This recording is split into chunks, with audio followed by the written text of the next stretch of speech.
Et puis vient la question de Monsieur RDC Mobilisation Générale. Mais je lis tel que vous avez écrit sur vos profils, hein, je ne sais pas. C'est si Privi, RDC Mobilisation Générale, qui nous demande ceci. Pourquoi les FARDC manquent une stratégie de guerre? Est-ce un problème de manque d'armes et de formation ou un problème de commandement? À quoi sert l'armée de l'air congolaise et la marine congolaise? Quel est le rôle en ce temps de guerre, d'agression? Ben écoutez, chers amis, comme vous savez, on ne va pas discuter des stratégies militaires ici, hein, en public, sur une vidéo de partage citoyen, ce que nous faisons ici. Mais ce qui est vrai, notre armée, ce n'est pas non plus la dernière du monde et elle n'est pas non plus la première du monde. Elle occupe la position qu'elle occupe, elle a ses mots, elle a aussi ses points forts.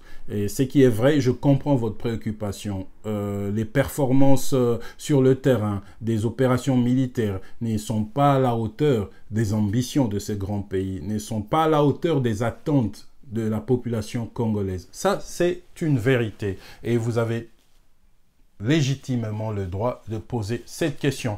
Mais malheureusement, nous ne pouvons pas aller plus loin en essayant de répondre à cette question. Vous avez bien précisé vous-même, en ces temps de guerre d'agression. C'est vrai qu'en ces temps de guerre d'agression, cette vidéo sera suivie probablement plus par nos ennemis que nos amis.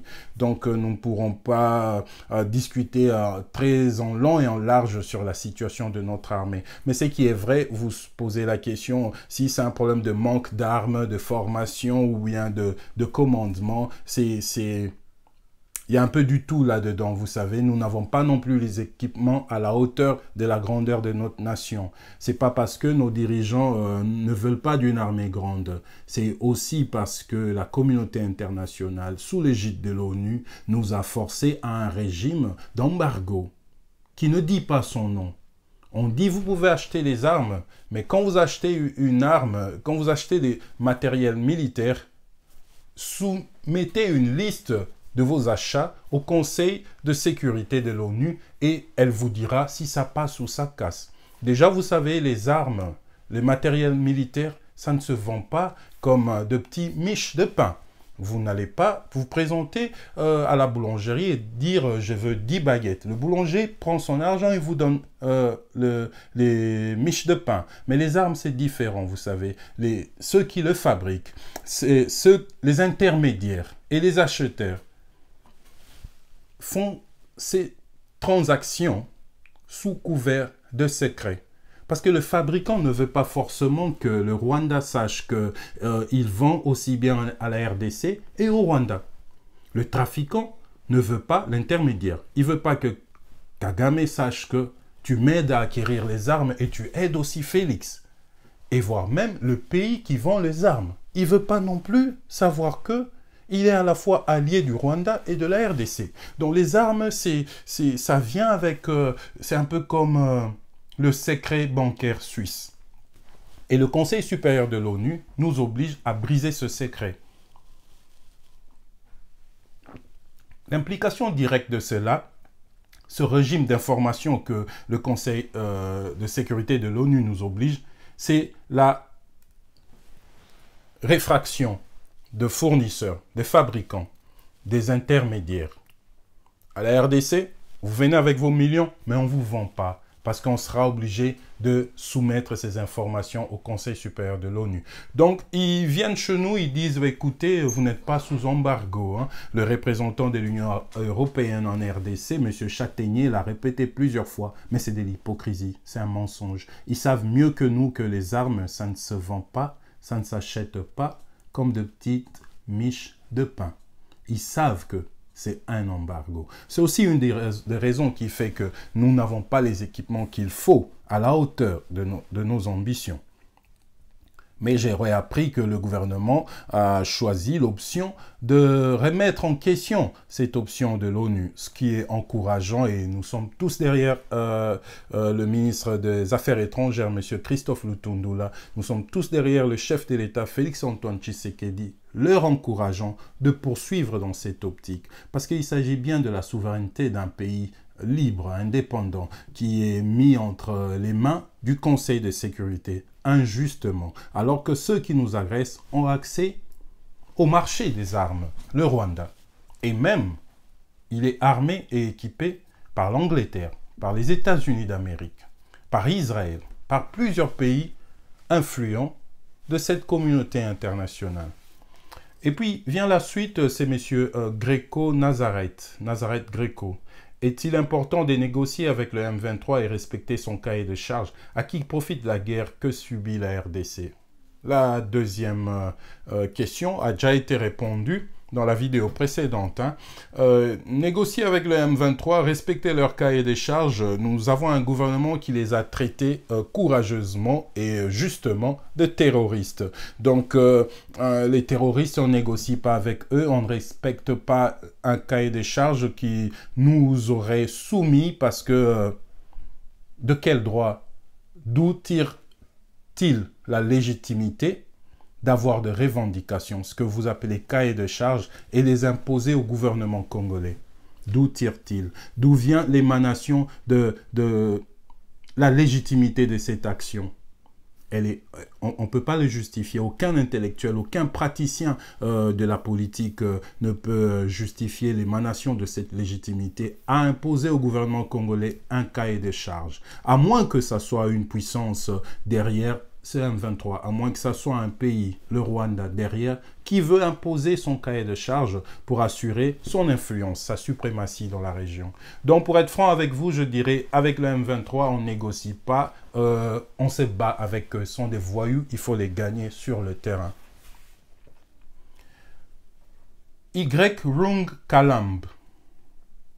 Y. Rung Kalamb. Je ne suis pas en train de martyriser votre nom, j'espère. Pourquoi la problématique de l'insécurité récurrente à l'est de la RDC n'est pas abordée dans le programme scolaire congolais? Eh bien, une bonne question, monsieur Kalamb, c'est vrai. Mais vous savez, je ne sais pas s'il y a des pays au monde où l'éducation nationale fait de l'actualité. Je ne pense pas. Et bien que cette situation d'insécurité dure chez nous depuis 30 ans, c'est vrai, mais ça reste quand même de l'actualité. Vous savez, pour faire de programmes scolaires, il faudrait prendre le recul qu'impose la rigueur scientifique dans le domaine historique, dans le domaine géographique, dans le domaine politique. Vous savez, à chaud comme nous le faisons comme ça, on peut bien dire des choses, faire des choses qui s'avéreront être erronées dans 5 ans.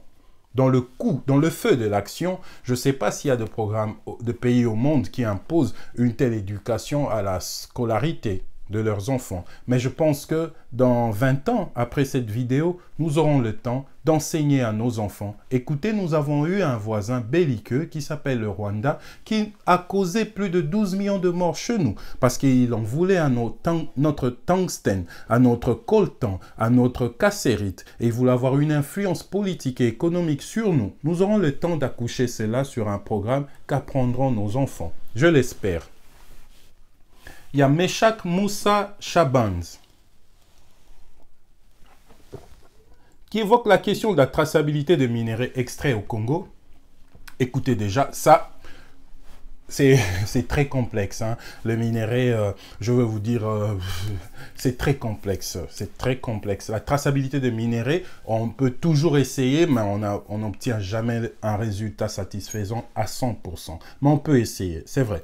Le rôle de multinationales dans la guerre d'agression au Congo depuis 1996. Nous l'avons dit dans la précédente vidéo, à qui profite le crime?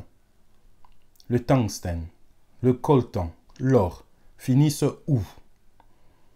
Ils vont assurer la croissance économique. De quel pays? Quand nous aurons compris à qui profite le crime, nous aurons compris qui fait partie du complot. C'est un peu ça. Les différentes tribus du Congo et locations pendant la colonisation et après la colonisation, origine du terme Banyamulenge, époque, apparition. Ouf. Marc Moussas Chabanz. Une petite vidéo de 20 minutes ne peut pas répondre à cette question, mais on va survoler, on va faire du condensé. Le terme Banyamulenge a apparu dans les années 74, hein, entre 74 et 78, je pense. Hein. C'est le père de l'actuel ministre des Infrastructures, Guy Saro, qui est ministre en ce moment-ci en RDC. C'est son père qui a inventé le terme Banyamulenge. Parce qu'ils avaient compris que, étant venus d'ailleurs, on nous a toujours appelés les Banyarwanda. Et les ambitions que nous nous sommes nourris ne correspondent plus à cette appellation. Banyarwanda renvoie au Rwanda, donc étranger. Essayons de nous acclimater, essayons de nous congoliser, essayons de nous fondre dans la masse. Plutôt que de nous appeler Banyarwanda, qu'on nous appelle Banyamulenge. C'est qu'il y a une exception dans l'histoire de la RDC. On n'a pas d'ethnie qui aujourd'hui... Vous imaginez les Bangala se réveillent un bon matin, ils disent « Ne nous appelez plus Bangala, appelez-nous les gens de l'eau. » Ou bien les gens qui vivent au-dessus des arbres. Et les Baluba qui disent « Ne nous appelez plus les Baluba, appelez-nous les Mutwashi. » Ou les Chichampa. Donc vous comprenez un peu l'histoire. C'est un peu ça, ils ont changé de nom. Et aujourd'hui, on veut nous imposer. Le Banyamulenge a fait son temps, ça ne justifie plus rien, ça ne justifie plus la création du CNDP, du RCD, Goma, ça ne justifie plus la création de N23. Aujourd'hui, ils ont monté d'un cran, ils parlent plutôt de l'ethnie Tutsi congolais. Donc, vous voyez où est-ce que nous sommes partis? Banyarwanda, Banyamulenge. Banyamulenge, aujourd'hui, on nous parle d'ethnie Tutsi congolais. Dans 10 ans, si nous ne faisons pas attention, ils parleront de Kivu qui leur appartient. Vous savez, je vous ai dit, le Rwanda, c'est un pays occupé par les Hutus entre le 4e et le 5e siècle. On a retrouvé les Hutus là-bas, c'était chez eux. Et les Tutsis sont venus seulement au 16e siècle. Mais à la fin du 19e siècle, c'était un royaume dirigé par un Mwami rwandais. Ils sont patients, ils savent comment venir infiltrer leur allié, c'est le temps. Et si vous ne faites pas attention, ils avancent centimètre par centimètre. Je vous dis, peut-être dans 30 ans, si on ne fait pas attention, ces gens réclameront le 2 Kivu comme étant une terre Tutsi. Donc, il faudrait faire attention. Aka. Quel cas, vous dites, Keltacob 01. Nous avons des noms sur Twitter. Aka. Quelle est l'origine du terme Banyamulenge pour désigner certains Banyarwanda au Congo? Nous avons répondu à cette question. Certains territoires du Congo actuel faisaient-ils partie du royaume du Rwanda? Ben écoutez, c'est un débat très souvent houleux, mais pour rien. Pourquoi je dis pour rien? Certains territoires du Congo actuel faisaient-ils partie du Rwanda? Je vous dirais non. Pas du tout. Puisque si nous regardons l'histoire du Rwanda, je vous ai dit, regardons l'histoire moderne du Rwanda.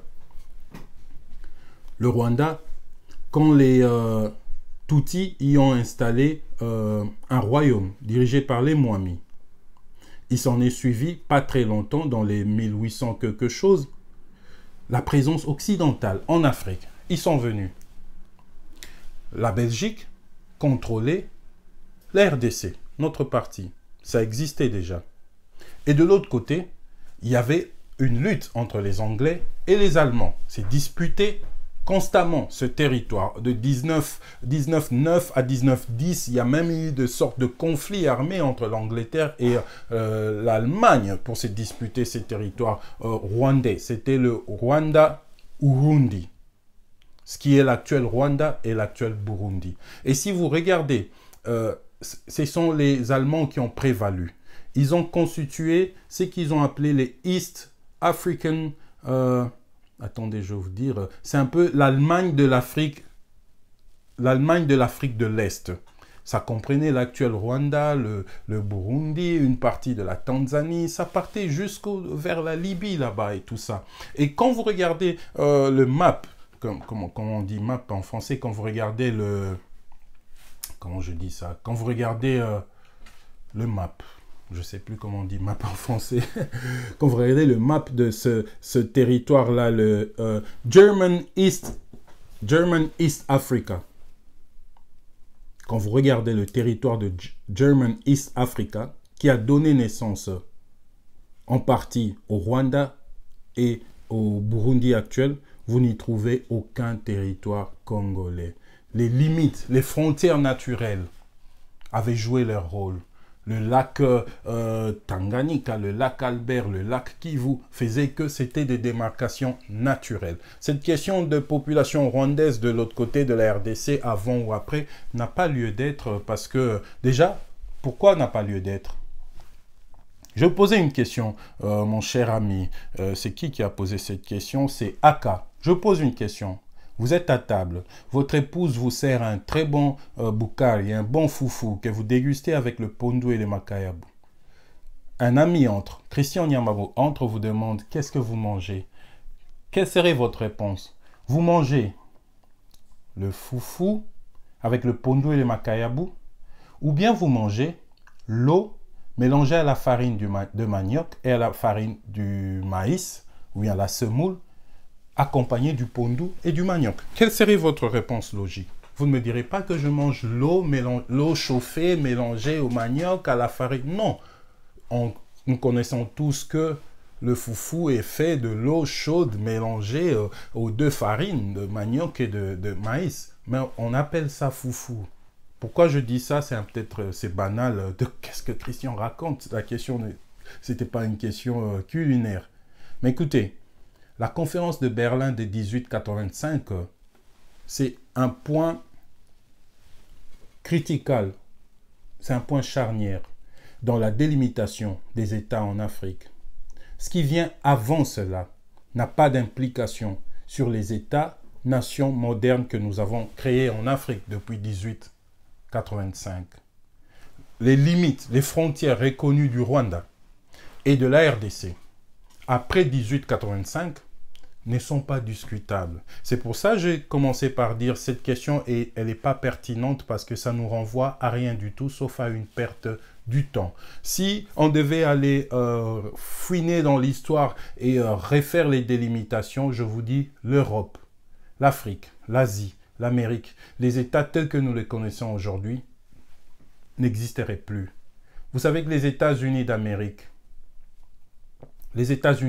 aujourd'hui, si on doit revenir dans l'histoire et constituer, les États-Unis d'Amérique son territoire aujourd'hui, plus de 30% revient au Mexique. Le Mexique, le pays mexicain.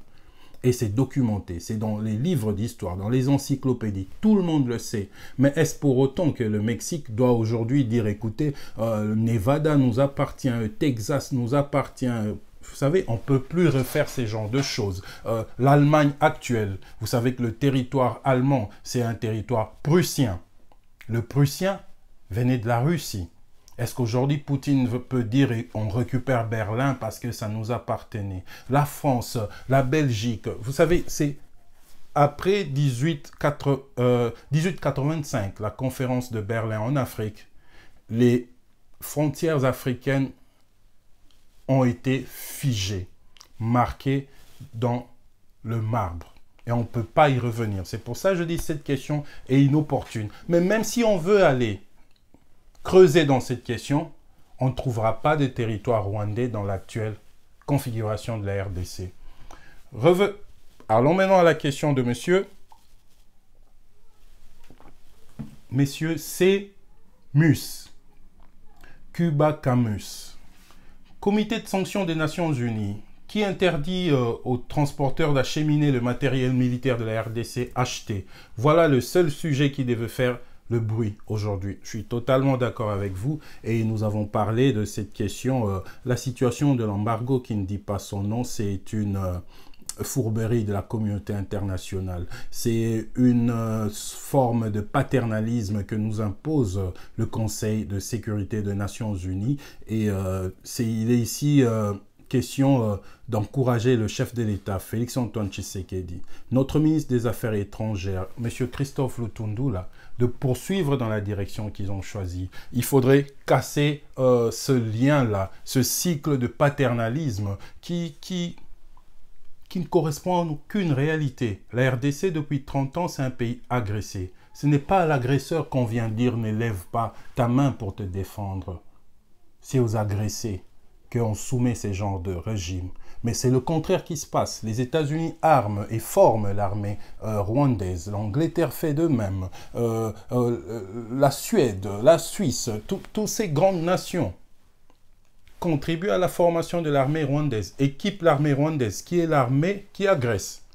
Et à la RDC, on soumet un régime d'embargo qui ne dit pas son nom. On joue avec les mots. Non, il ne s'agit pas d'un embargo. Il s'agit d'un régime d'information, mais qui en réalité produit les effets d'un embargo. Parce que l'exemple que vous venez de donner, notre ministre des Affaires étrangères venait de le soulever hier lors d'une conférence de presse animée avec son homologue, le ministre de l'Information Patrick Muyaya. Qu'est-ce qui nous révèle? La RDC actuellement dispose des équipements militaires que nous avons achetés et qui ont du mal à venir en RDC parce que les transporteurs ne sont pas à l'aise à transporter ces équipements militaires en RDC pour préserver leurs images, pour éviter des sanctions, parce que en réalité la RDC est sous embargo. Donc nous devons nous battre pour faire en sorte que cette réalité ne soit plus applicable à notre pays, qui a le droit de s'équiper, qui a le droit basé sur la légitimité, la souveraineté nationale reconnue sur la scène internationale. Nous ne sommes pas un protectorat de Nations Unies. Le Rwanda l'était.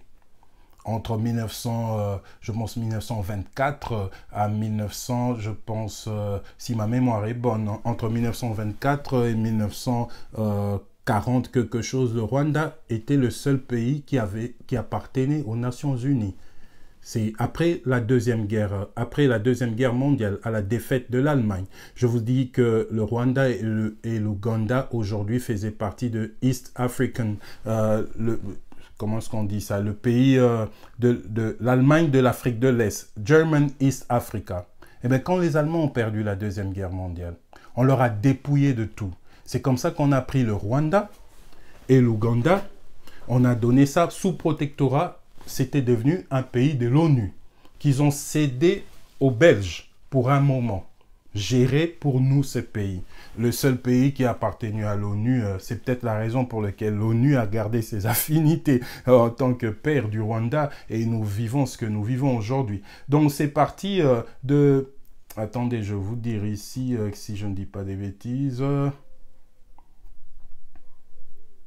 C'est en 1919. Non, c'est pas en 1919. Mais bon, mes notes sont un peu... Mais bon, on y reviendra. Mais ce que je voulais dire, c'est un pays qui était sous protectorat de l'ONU. La RDC ne l'est pas. La RDC, c'est un pays souverain, indépendant. Donc cette disposition des Nations Unies à travers le Conseil de sécurité, c'est aberrant et nous devons tout faire pour le faire sauter. Je passe à la question de Greco Nazareth. Pouvez-vous nous préciser sur la récupération de Kiwanja par les FARDC? C'est une question d'actualité, je ne peux pas vous le préciser en ce moment-ci, nous réalisons cette vidéo, parce que la situation change chaque minute sur le terrain. Et Yoshi qui revient encore, quel rôle Kabila devrait jouer en tant qu'ancien président dans cette nouvelle guerre contre le M23? Quelles sont les nationalités multinationales qui opèrent à l'Est? Pourquoi leur État ne le rappelle-t-elle pas à l'ordre? Vous savez, aujourd'hui, nous vivons dans une époque où les États ont moins d'influence, moins de pouvoir que les multinationales. Aujourd'hui, le président, même des États-Unis, il n'est pas plus puissant que Bill Gates. Il n'est pas plus puissant que Elon Musk. Il n'est pas plus puissant que Mark Zuckerberg. La forme de l'organisation de la société qui vient sous l'égide de l'administration l'organisation administrative et politique cède du terrain à l'influence de l'argent. Les multinationales, c'est eux qui disent au pays attaquer tel pays pour notre intérêt. Le contraire ne s'est fait plus. Donc, si vous attendez que ces pays-là puissent rappeler leur multinationale à l'ordre, c'est un peu attendre le train dans un arrêt de bus. Ça ne viendra pas. Vous avez dit quel est le rôle que devait jouer l'ancien président Joseph Kabila? Vous savez, c'est que notre pays vit aujourd'hui, ce n'est pas une situation nouvelle. Hein. Vous l'avez vous-même dit, vous dites la résurgence de l'insécurité. Ça veut dire qu'il y avait insécurité avant. Et en 2013, la RDC a battu à plate couture le M23 qui n'existait plus. Et cette expérience du président de la République, aujourd'hui, nous en avons besoin. Nous avons plusieurs fois milité, nous avons plusieurs fois lancé l'appel à l'administration actuelle, sous l'égide du chef de l'État, Félix-Antoine Tshisekedi, d'étendre la main à son homologue, l'ancien président Joseph Kabila, discuter autour d'une table, une discussion franche. Vous savez, un ancien chef d'État, c'est une bibliothèque. C'est une bibliothèque. Et si le plus tôt on l'aurait fait, le mieux aurait été sur le terrain. Et plus nous traînons le pas vers cette direction, plus nous casserons les dents sur le terrain. Donc je pense que Joseph Kabila aujourd'hui, ce n'est pas un homme qu'on doit mettre au frigo, qu'on doit mettre dans un coffre-fort poussiéreux et oublier. Il a de l'expérience, il a des choses dont il peut faire profiter la nation. Et l'avant-dernière question, Rambo Luka. Kabila est à la base de la création du M23, sa qualité de Rwandais, il avait pour mission de faciliter sa patrie, le Rwanda. Comment peut-il jouer le rôle je pense que ce n'est pas une question, il réagit plutôt à la question de Yoshi Nengwe. Mais je ne vais pas me lancer là-dessus, c'est que vous dites Monsieur Rambo Luka, parce que ces genres d'allégations, déjà, faudrait le prouver. Nous sommes dans une guerre depuis 30 ans et l'ennemi n'a pas utilisé que le bout de canon, hein, le Kalachnikov pour attaquer la RDC. Il a aussi utilisé des stratégies de propagande, de manipulation. Et parmi une de ces stratégies, c'est... Vous savez, en RDC, moi qui vous parle, Christian Nyamabo. On peut tout dire sur moi. C'est un voleur, c'est un menteur, c'est un escroc. On peut tout dire. Vous allez peut-être supporter. Vous direz, ben écoutez, on a vu avec nos musiciens, que ça soit chrétien, que ça soit profane, on a entendu des choses sur eux, on a vu des choses sur eux. Ça finit par se faire pardonner, c'est entre nous Congolais. Mais la bombe atomique, si on veut réduire en cendres Christian Nyamabo, il suffit de dire, au fait, Christian Nyamabo, c'est un Rwandais. D'où nous vient cette culture? Vous pensez que c'est venu de la 10e rue de Limete à travers l'UDPS, le Palou, ou les Wenge Muzika, ou une culture ancestrale qu'on a de chez nous? Non, c'est une culture récente. Mais c'est de la manipulation, c'est venu du Rwanda. Moi, je pense que dire que Joseph Kabila était rwandais, il faudrait nous en apporter les preuves et... c'est un peu ça, je ne vais pas me lancer dans cette voie-là. Je vais essayer de répondre à la dernière question qui est de Madame Waki, je pense que c'est un monsieur, Waki John 800, Waki John 800. Est-ce que le gouvernement congolais est-il obligé de dialoguer avec le M23? Non. Nous l'avons plusieurs fois dit ici. Nous ne sommes pas obligés de dialoguer. Le dialogue leur offre le temps de s'organiser. Le dialogue tire en longueur ces conflits qui durent déjà depuis 30 ans. Parce que le M23, excusez-moi, c'est rien d'autre que le RCD. C'est une prolongation du RCD Goma. Ce sont des véhicules d'agression politique, économique, militaire de la RDC. Au fil du temps, ça devient le CNDP. Aujourd'hui, le M23. Dialoguons avec eux. Il y aura une branche du M23 6 mois après qui viendra sous le label du R28, Z14 et Kivu République indépendante. C'est dialoguer avec eux, c'est poursuivre l'entreprise de Kigali, de Kagame, et participer à son succès. Je pense qu'on ne devrait pas dialoguer avec eux. Chers amis, en ces 2 vidéos d'une vingtaine de minutes, je pense que nous avons un peu fait la ronde des questions qui nous ont été adressées. Ben, écoutez, c'est une première, c'est une façon que je pense beaucoup plus directe de communiquer, d'échanger avec vous, chers compatriotes. Notre but, c'est de réveiller le lion qui dort dans chacun de Congolais. Collectivement, si individuellement ce lion se réveille en vous, en votre enfant, en votre épouse, en votre mari, en votre voisin, nous créerons des communautés, des quartiers réveillés, des communes réveillées, des villes réveillées. Et collectivement, ces petites flammes mises ensemble, c'est comme ça que nous créerons ces grands Congos. Et ce travail, je veux que ça soit votre travail. C'est déjà notre travail. Et avec l'effort, avec la bénédiction de Dieu, nous espérons que nous y mettons tous nos efforts. Nous ne faisons pas l'économie des efforts et nous y arriverons. Merci beaucoup, chers compatriotes, et à la prochaine. J'espère que cette petite vidéo qui est une première, on n'a pas voulu faire quelque chose de très élaboré. Ça va être direct, ça va être franc, comme ça avec vous, et nous y reviendrons une prochaine fois. Allez, portez-vous bien. Dieu bénisse la RDC. Au revoir.